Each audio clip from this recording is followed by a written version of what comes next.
If I asked you what is the deadliest gang in the world, what would be your immediate response? The Sinaloa Cartel, Yamaguchi Gumi, La Cosa Nostra, or the OG Sicilian Mafia itself? All wrong. Have you heard of MS-13? But MS-13 is particularly violent. They don't like shooting people because it's too quick. It's too fast. Their soldiers are trained to be brutal and fearless, and we'll take a look at what happened to some of their most prominent hitmen in this video.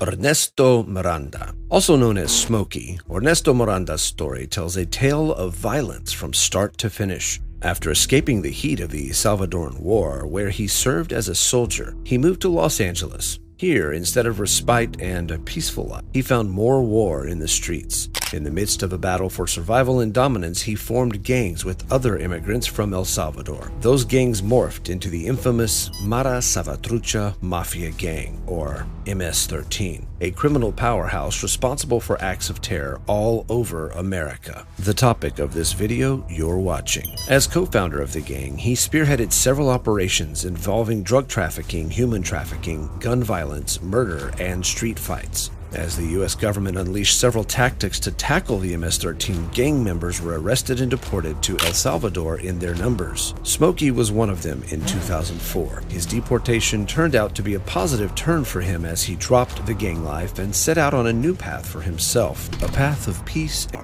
Lenise Escobar. She called herself La Diablita, meaning little devil. And indeed, she unleashed hell on 5 young men while associating herself with the Mara Salvatrucha gang. A gory incident unfolded in 2017 after 5 boys posted themselves displaying gang signs on social media. Because of this, they were mistaken for gang members of a rival gang, and Lenise, in association with MS-13 gang members, decided that they would pay the highest price, their lives. Investigations revealed that Lenise was in a relationship with one of the gang members and decided to help them execute their evil mission to be in their good books. Her role was to lure them to the park where they would be killed. Members of the gang immediately rounded them up, asking them to go on their knees. All the boys except one were hacked to death by machetes. The only survivor, Alex Artiga Ruiz, recalls, "Under a full moon, running for my life, chased by gangsters, shouting, 'Hack him.' He revealed that when they were on their knees, he jumped to his feet and started to run. It was this fortunate escape that spelled doom for Lenise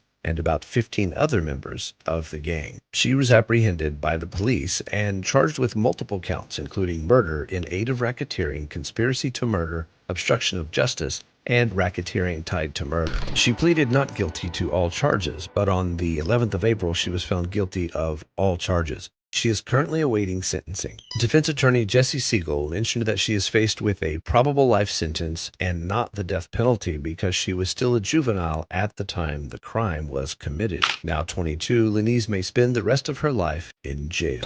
Juan Batista Jimenez. On the 23rd of December 2004, members of the Mara Salvatrucha gang struck again with a horrendous crime that shook the whole of Central America. It happened at a time when the Honduran government was taking severe measures and making desperate attempts to flush out the gang. There were talks about stricter measures of discipline and a likely reintroduction of the death penalty. This seemed to outrage gang members, and they staged a mass killing in protest, sending waves of terror and shaking throughout the country. A bus containing mostly women and children was ambushed and stopped while in transit by the MS-13. They sprayed it with bullets using automatic guns, but they didn't stop there. One of the gang members proceeded to enter the bus, killing passengers one after the other. After the attack, 28 people had been murdered. This attack was spearheaded and organized by Juan Batista Jimenez. In 2007, following intensive efforts by the police to bring all the perpetrators to justice, he was arrested alongside other gang members. He was to be convicted as the mastermind of the massacre. This vicious act reinforced what the government and citizens already knew about the gang. They were bloodthirsty men with no regard for human life. It caused such an uproar all over the country that other members of the gang were displeased with the amount of publicity it garnered for the MS-13. They showed their displeasure by killing Jimenez in prison. Prison authorities state that he was hung by other gang members in prison who were angered by the bad press he had engineered. Edwin Ramos. The MS-13 is known for its senseless murders, often without any reason or motive aside from their penchant for unleashing violence. They are also known to constantly engage in fights with rival gangs, killing either the gang members or random people in the neighborhood with no gang affiliation. On the 22nd of June 2008 in San Francisco, gang member Edwin Ramos wiped out 3 members of a family, shooting them as they drove down a neighborhood street. Tony Bologna, who was 48 at the time he was murdered, and his sons Michael and Matthew, who were aged 20 and 16 respectively, were driving home after a family barbecue. Reports state that as they drove down a narrow street, their car briefly blocked Ramos from making a left turn. In a rather unfortunate turn of events, they were mistaken for rival gang members and shot at the intersection by Ramos as he drove past them in his Chrysler. 3 of the 4 occupants of the car were killed, while 21-year-old Andrew Bologna dodged the bullets and survived. He testified against the gang member and confirmed that he was the killer. In a 3-month trial at which the mother and wife of the victims, Danielle Bologna, present, Edwin Ramos was found guilty on all counts of murder of the 3 victims and attempted murder of the survivor. On the 11th of June 2012, he was sentenced to 3 life sentences for the crime and another 182 years for other charges to be served consecutively with no possibility of parole. Edwin Ramos will spend the rest of his life behind bars. Golden and La Inquieta. Los Angeles' MacArthur Park has become one of the territories of the MS-13, with people having to pay weekly fees for permission to conduct their activities within the park's premises. The gang also earned a reputation for being particularly hostile toward transgender women. In October 2020 alone, 2 transgender women were attacked by a gang while they were at the park. Following a brutal attack against Daniela Hernandez,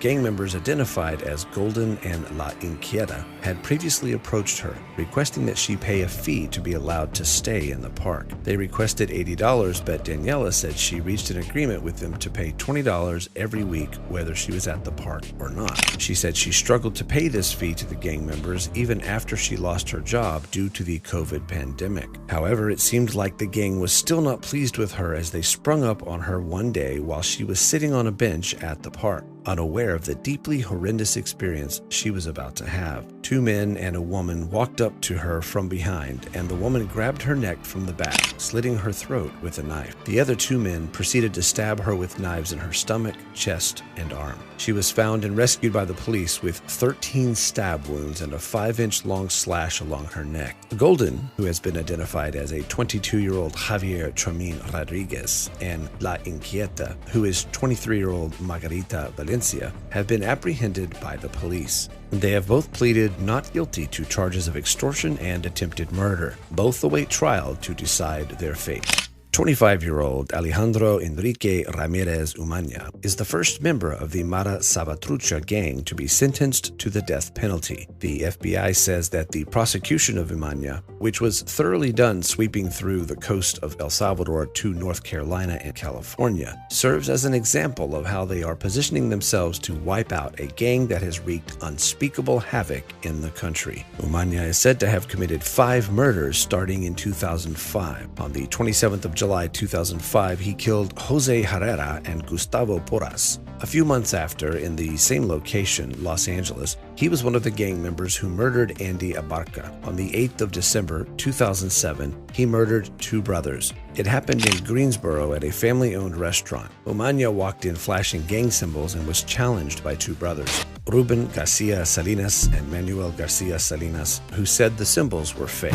The gang member, also known as Wizard, shot at the brothers, one in the head and the other in the chest, killing them. He walked out of the restaurant firing 3 more shots, one of which injured another person who was present. 5 days later, he was arrested still in possession of the gun he had used to commit the crime. Even behind bars, Umaña remained dangerous and unrepentant as investigations revealed that he arranged for the attempted murder of informants and witnesses. He even tried to go to the courthouse with a knife, but was discovered. On the 28th of April 2010, a 12-man jury voted for the imposition of the death penalty on Ramirez Umaña for his crimes. Thank you for watching this video. If you liked it, click on one of the 2 videos on the screen to watch more interesting videos.